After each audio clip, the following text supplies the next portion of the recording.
लोगों की लापरवाही और कोविड गाइडलाइन का पालन नहीं करने के चलते यूपी में कोरोना के केसेस लगातार बढ़ रहे हैं। 24 घंटे में 2,967 नए मामले सामने आए हैं और 16 मरीजों की जान चली गई है। राजधानी लखनऊ में 942 मामले, वाराणसी में 253 मामले, प्रयागराज में 213 मामले और कानपुर में 152 नए केस सामने आए हैं। लोग लगातार लापरवाही बरत रहे हैं और उसका परिणाम ये हो रहा है कि कोरोना के केस एक बार फिर से उत्तर प्रदेश में बढ़ते जा रहे हैं। बीते 24 घंटे में ही पूरे उत्तर प्रदेश में 2,967 मामले सामने आ चुके हैं और कुल मिलाकर 16 लोगों की जान चली गई है। अकेले राजधानी लखनऊ में ही 942 मामले सामने आए हैं, जबकि वाराणसी में 253 मामले सामने आए हैं, प्रयागराज में भी 213 केस सामने आए हैं और कानपुर में 152 नए कोरोना केस सामने आए हैं। मतलब ये कि लोग लगातार लापरवाही बरत रहे हैं, ना तो सोशल डिस्टेंसिंग का पालन कर रहे हैं, ना ही मास्क लगा रहे हैं। बाजारों में लोग बगैर मास्क के घूमते हुए नजर आ जा रहे हैं और इसका परिणाम यह है कि कोरोना के केसेस बढ़ते जा रहे हैं।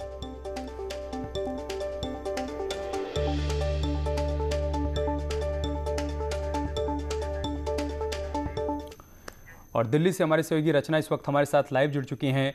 रचना, एक बार फिर से कोरोना के केसेस बढ़ते जा रहे हैं। बीते 24 घंटे में तकरीबन 90,000 केस सामने आए।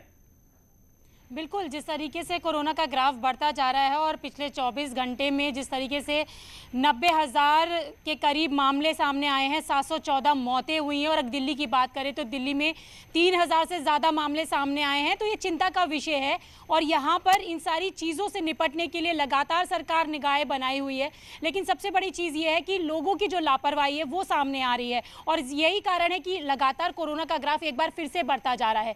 देश भर में जिस तरीके से कोरोना बढ़ रहा है और हम देश की राजधानी दिल्ली की बात करें तो हमने तमाम जगहों पर जाकर देखा कि लोग ये जो मास्क है उसका इस्तेमाल ठीक से नहीं कर रहे हैं या फिर सैनिटाइजेशन और सोशल डिस्टेंसिंग को बिल्कुल भूल चुके हैं। तो अगर इन चीज़ों को हम भूल जाएंगे, एसओपीज़ को हम ध्यान में नहीं रखेंगे, तो जाहिर सी बात है कि कोरोना के केस जिस तरीके से अभी बढ़े, आगे संख्या और ज़्यादा तेज़ी से बढ़ेगी, क्योंकि लोगों के जहन में कहीं ना कहीं ये बात आ गई कि हमने वैक्सीन लगवा लिया है तो हमें इन तमाम चीज़ों को ध्यान नहीं देने की ज़रूरत है। लेकिन ऐसा नहीं है, क्योंकि जो लोग हैं उनको लगातार यही बात कही जा रही है कि आपने वैक्सीन लिया भी है तो उसके बाद भी आपको जो एसओपीज़ हैं उनको फॉलो करना होगा, उनका ध्यान रखना होगा और तभी ये बढ़ता हुआ ग्राफ कहीं ना कहीं रुक पाएगा। तो ऐसे में सरकार तो अपील कर ही रही है लोगों से, लेकिन लोगों की अपनी जिम्मेदारी बनती है कि उन्हें किस तरीके से कोविड से लड़ने के लिए इन तमाम चीज़ों को यहाँ पर फॉलो करना है। और इसके लिए जिस तरीके लखनऊ से अलाउद्दीन भी हमारे साथ जुड़ चुके हैं, उनके पास चलते हैं। अलाउद्दीन, एक बार फिर से केसेस बढ़ रहे हैं और क्या कुछ कदम उठाए जा सकते हैं सरकार की तरफ से, प्रशासन की तरफ से, लोगों को अवेयर करने के लिए और वैक्सीनेशन को और तेज करने के लिए?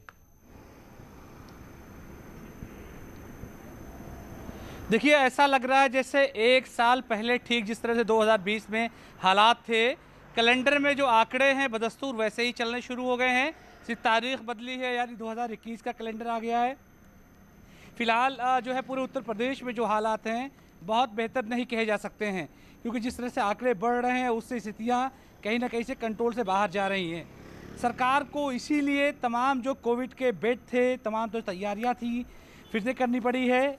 साथ ही जो वैक्सीनेशन है उसको तेज़ करना पड़ा है। तो ऐसे में उत्तर प्रदेश की अगर बात करें तो चैलेंजेस अभी बदस्तूर बने हुए हैं। आगे क्या कुछ और कदम उठाए जा सकते हैं? आप सुबह सुबह अस्पताल भी गए थे अलाउद्दीन, आपने देखा था डॉक्टर भी बातचीत कर रहे थे, वो भी यही मैसेज दे रहे थे कि दवाई भी और कड़ाई भी किसी प्रकार से कोई लापरवाही नहीं बरतनी है। तो वैक्सीनेशन को और तेज़ किया जा सके, अधिक से अधिक लोगों को जल्द से जल्द वैक्सीन लग पाए, इसको लेकर भी क्या कोई ऐलान हो सकता है, कोई कदम आगे उठाया जा सकता है?